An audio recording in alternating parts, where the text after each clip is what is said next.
What's up everyone, it's Alter Tech back again with a new video. Today we gotta talk about the Pixel 6 Pro. It's Judgment Day.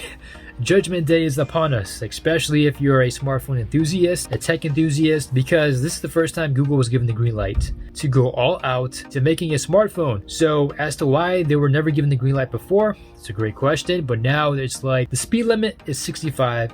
They were going like 45 miles per hour. Now they're going 100 miles per hour. And let's go ahead and just dive into this real quick. There's a lot to talk about for the camera side of things. Number one, you have 4x optical zoom, which doesn't really seem like a large number, but the magic comes with super res zoom.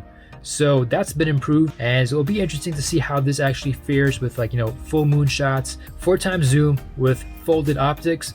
I was expecting some kind of periscope lens. Maybe it's like a different name for a periscope lens.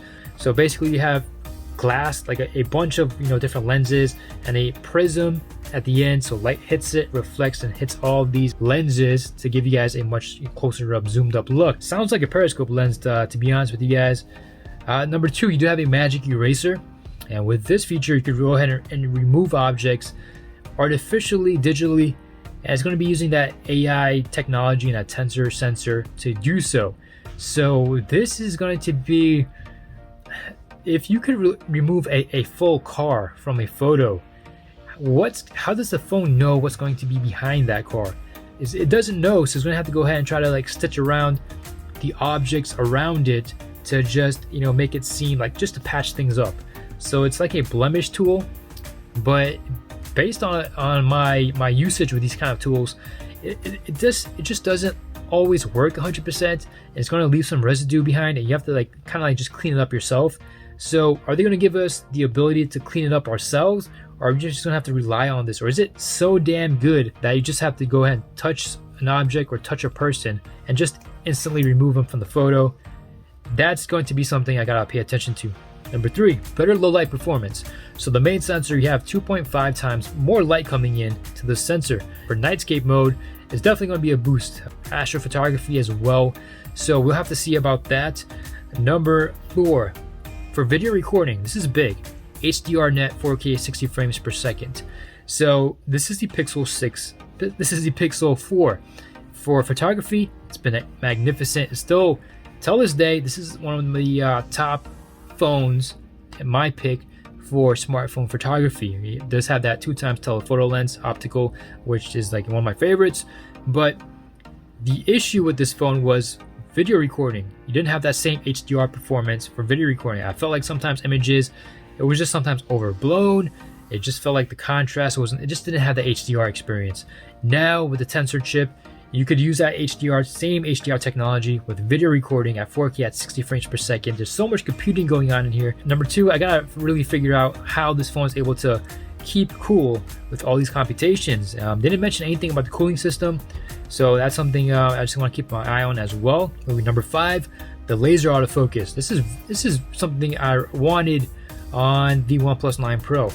So the OnePlus 9 Pro does a good job without the laser autofocus, but in low light conditions, sometimes it's going to be hard for the phone to just tell whether or not, what is this, how far is it away. And the laser autofocus, that's really going to help you guys out for focusing in low light conditions. So for motion mode, this is interesting because if you have let's say you're standing behind a moving train, you're gonna have this nice, really cool looking effect in which the train is actually moving and you're going to be in focus. And it had a sample as well with these two chicks taking a selfie behind a Ferris wheel. So the Ferris wheel is moving, and you're gonna get this beautiful motion shot of the Ferris wheel, and you're gonna have the two persons, or the persons in the photo, in focus and not blurred off. So that's gonna be really cool as well. And number six, face unblur. If you guys have kids, you guys know how hard is it to capture a photo with them staying still. So if they're moving around, the phone is going to go ahead and actually use two cameras. I believe that's what he said, and use a ton of just capture a lot of images and try to just piece together everything so the face is in focus and it's not blurred off. So number seven, we do have real tones. Even for people of color, I think the Pixel has done a great job. But now I guess it's just going to how should I say, celebrate your people with different skin tones. It'll be interesting to see how I look. I'm a bit brown, so that'll be interesting. So for number 8, we do have a bigger selfie sensor. So it's going to be wider, and it's going to let more light in, I believe. So I don't know, for some reason I think Google just prefers wider selfie cameras. As for us to go ahead and crop in, that'll be interesting as well for some self-portraits. And number 9, we do have integration to third-party camera apps. So if you guys enjoy using your Pixel 6 cameras, but then you have to open up Snapchat and use that camera, and then results are just completely different, now you don't have to settle for that shitty ass third-party camera. Now you actually could use that. Third-party camera is going to perform as good as, or nearly as good as, the regular stock camera app. So there's been some partnerships between that. I'm a bit worried for other manufacturers right now. And speaking of other manufacturers, so for the pricing of this, $899, and if you guys pre-order, you get like free headphones as well. That's the cheapest flagship, Android flagship in the US market by far. And I'm pretty sure there's going to be new features as well with machine learning and AI computation. It's crazy. But anyways, guys, let me know what you guys think about this down in the comment section below. Are you guys thinking about picking one up? Do you think it's going to be overhyped? Let me know, guys. It's Ultratech signing out. Take care. Peace.